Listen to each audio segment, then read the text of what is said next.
Hello everyone, আজকের ভিডিওতে সবাইকে স্বাগতম। আজকে আমরা দেখব হচ্ছে এআই সম্পর্কে। তাহলে চলুন শুরু করা যাক। আমি আসছি আপনাদের সাথে মোহাম্মদ কাউসার।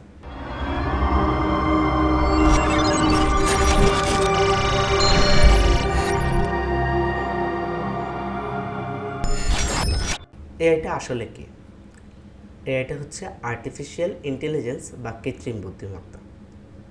অর্থাৎ কোনো প্রোগ্রামার বা কেউ যদি আগে কোনো কিছু প্রোগ্রাম করে থাকে বা কোনো তথ্য তাকে দিয়ে থাকে, আপনি যদি সেই অনুযায়ী কোনো একটা ইনপুট দেন, তাহলে এআই আপনাকে আউটপুট প্রদান করবে। ধরেন আপনি একটা ইনপুট তাকে ডাটা দিলেন, কেউ যদি এক প্রেস করে তাহলে আমাকে হ্যালো জানাবে। তাহলে এআই কী করবে? কেউ যদি কোনো একটা ইনপুট 1 দিয়ে থাকে, তাহলে ও আউটপুট হিসেবে কী দিবে? হ্যালো দিবে। ঠিক আছে?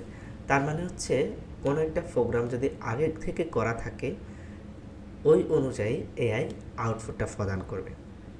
তাহলে আমরা বুঝে নিলাম যে এআইটা আসলে কি। এআই হচ্ছে একটি কম্পিউটার সায়েন্সের ব্রাঞ্চ, যেটির মাধ্যমে আমরা অনেক ইন্টেলিজেন্স কাজ করতে পারি, আমরা শিখতে পারি এবং আমাদের যে যাবতীয় কাজগুলো আছে দৈনন্দিন জীবনে, ওগুলো এআই এর মাধ্যমে করে নিতে পারি সহজে। আমাদের প্রোডাক্টিভিটি বৃদ্ধি করতে পারে, আমাদের দৈনন্দিন কাজগুলোকে সহজ থেকে সহজতর করতে পারে এই এআই এর মাধ্যমে।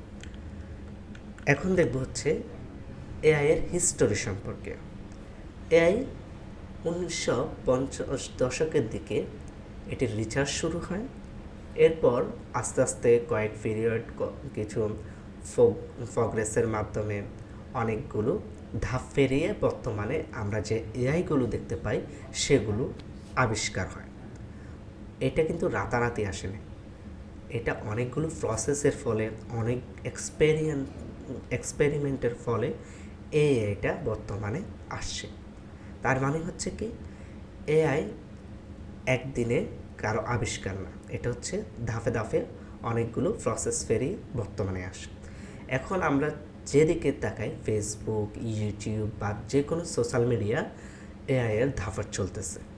যে কোনো জায়গায়, যে কোনো স্থানে আমরা শুনতে পাই এআই এআই এআই কি আমাদের জব রিপ্লেসমেন্ট করে দিবে কি না,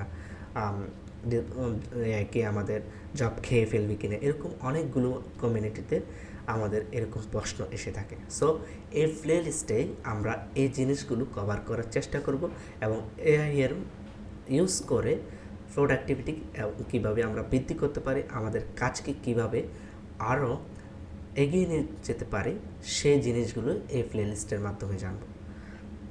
এখন আমরা দেখব হচ্ছে কিছু ব্যবহার এআই দিয়ে আমরা কী কী ব্যবহার করতে পারি, আমাদের দৈনন্দিন জীবনে এআই কী কী কাজে লাগতে পারে, এই জিনিসগুলো নিয়ে আমরা এখন দেখব। Automation, productivity. আমাদের প্রোডাক্টিভিটি বৃদ্ধি করার জন্য, কোনো একটা কাজে আমাদের প্রোডাক্টিভিটি বৃদ্ধি করার জন্য এআই ইউজ করতে পারি। ডিসিশন মেকিং, কোনো একটা ডিসিশন আমরা মেক করতে পারতেছি না, কোনো একটা ডিসিশন আমরা নিতে পারতেছি না, কারো থেকে হেল্প নিতে পারতেছি না, তখন আমরা চলে যাব কোথায়?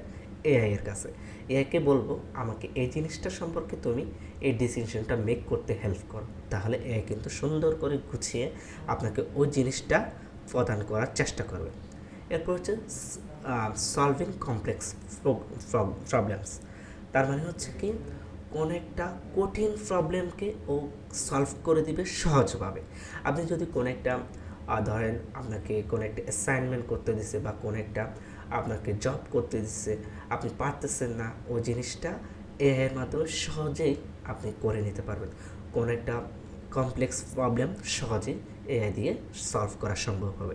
এরপর ইকোনমিতেও এআই এফেক্ট ফেলবে। আপনি যদি প্রোডাক্টিভভাবে এটাকে ইউজ করতে পারেন, তাহলে আপনি লাভবান হবেন। আপনি যদি এটাকে খারাপভাবে ইউজ করেন, তাহলে এটা ইকোনমির জন্য খারাপ একটা প্রভাব নিয়ে আসবে।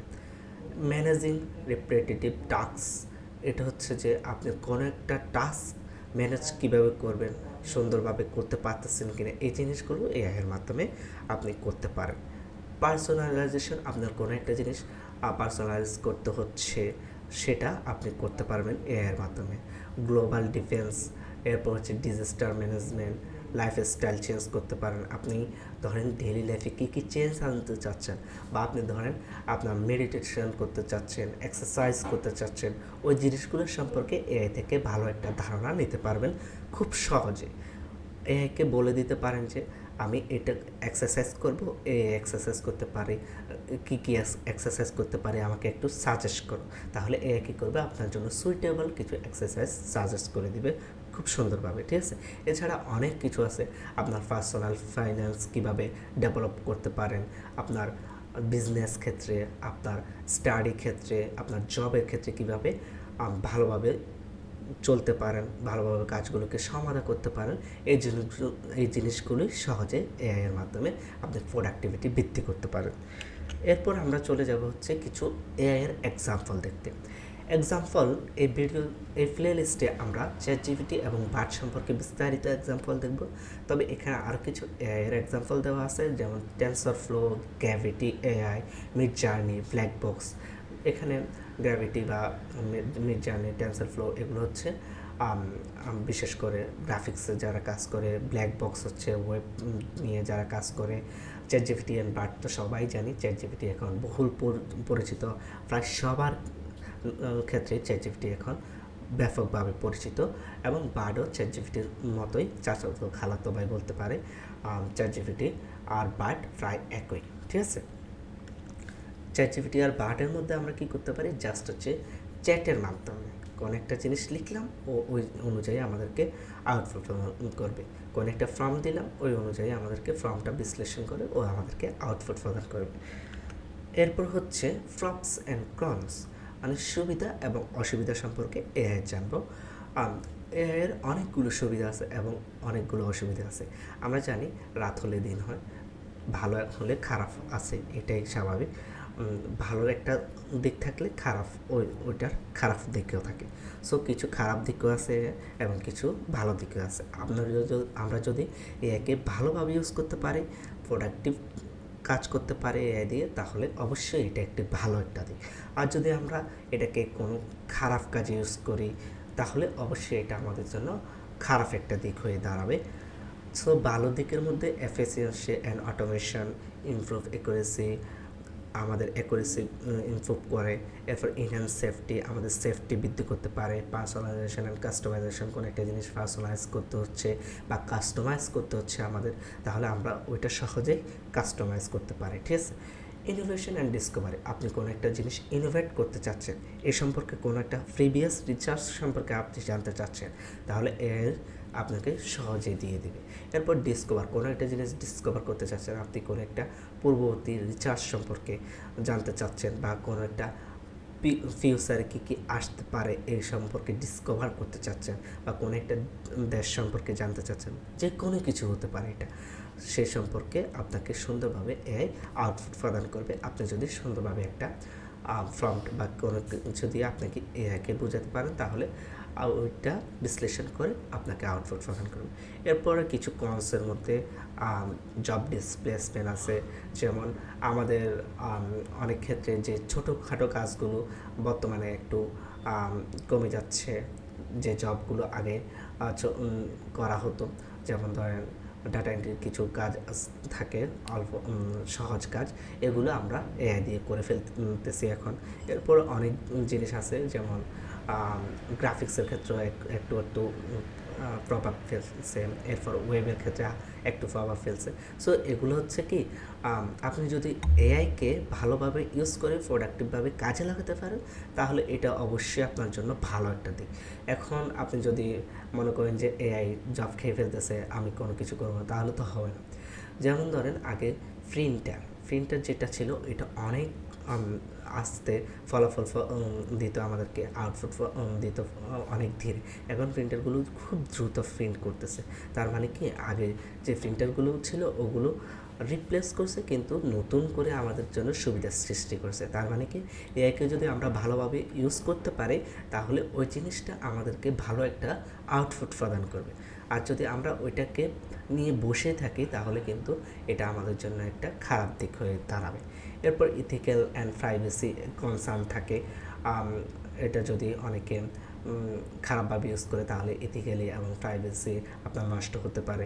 এরপর ল্যাক অফ হিউম্যান জাজমেন্ট, যেহেতু এটা একটা হিউম্যান দ্বারা তৈরি, হিউম্যান মানুষ এটাকে প্রোগ্রাম করে দিয়েছে যেভাবে ওভাবে কাজ করবে, সো এটা একটু হিউম্যান জাজমেন্টের ক্ষেত্রে একটু প্রভাব ফেলতে পারে। এরপর ক্রিয়েটিভিটি কমে ফেলতে পারে। অনেকে আছে যে কোনো একটা জিনিস না ভেবে কোনো একটা জিনিস আপনি আগে করার আগে ওটা নিশ্চয়ই আপনাকে ভাবতে হবে, পরিকল্পনা করতে হবে, তারপরে এআই থেকে সাহায্য নিতে পারেন। কিন্তু আপনি হঠাৎ করে গিয়েই যদি এই জিনিসটা না ভেবে শুধু এআই থেকে আউটপুট আপনি পেতে চান, তাহলে কিন্তু এটা আপনার জন্য ক্রিয়েটিভিটিতে আপনার কমাই ফেলবে। ঠিক আছে, শুধু এআইয়ের উপর নির্ভরশীল হলে হবে না, আপনাকে আগে ভাবতে হবে, ওই জিনিসটা নিয়ে বিশ্লেষণ করতে হবে, গবেষণা করতে হবে, তারপরে গিয়ে এআই থেকে আপনি হেল্প নিতে পারবেন। সরাসরি এআইয়ের উপর নির্ভরশীল হলে হবে না। এরপর হচ্ছে ডাটা কোয়ালিটি, রিলিয়েন্স, এগুলো সিকিউরিটি রিস্ক, এবং আমাদের ক্ষেত্রে অনেক কিছু আছে যে আমাদের সিকিউর রাখতে হয়। যেমন আমাদের অনেক প্রাইভেসি কনসার্ন থাকে, সিকিউরিটি থাকে, যেগুলো রিস্কে পড়তে পারে এআইয়ের মাধ্যমে। ঠিক আছে, সো এই সব কিছু যদি আমরা বিবেচনা করে ভালো একটা দিকে কাজ করে এআই নিয়ে, তাহলে অবশ্যই এটা আমাদের জন্য ভালো কিছু বয়ে আনবে সামনে। সো এই ভিডিওটা এ পর্যন্তই। যদি ভিডিওটি ভালো লেগে থাকে অবশ্যই লাইক কমেন্ট করবেন, এবং কেউ যদি চ্যানেলটা সাবস্ক্রাইব না করে থাকে অবশ্যই আমাদের চ্যানেলটি সাবস্ক্রাইব করে দেবেন। এবং আপনার যদি মনে হয় যে এই ভিডিওটি কারোর জন্য উপকার হবে তাহলে অবশ্যই শেয়ার করে দেবেন। ধন্যবাদ সবাইকে, দেখা হবে নেক্সট ভিডিওতে।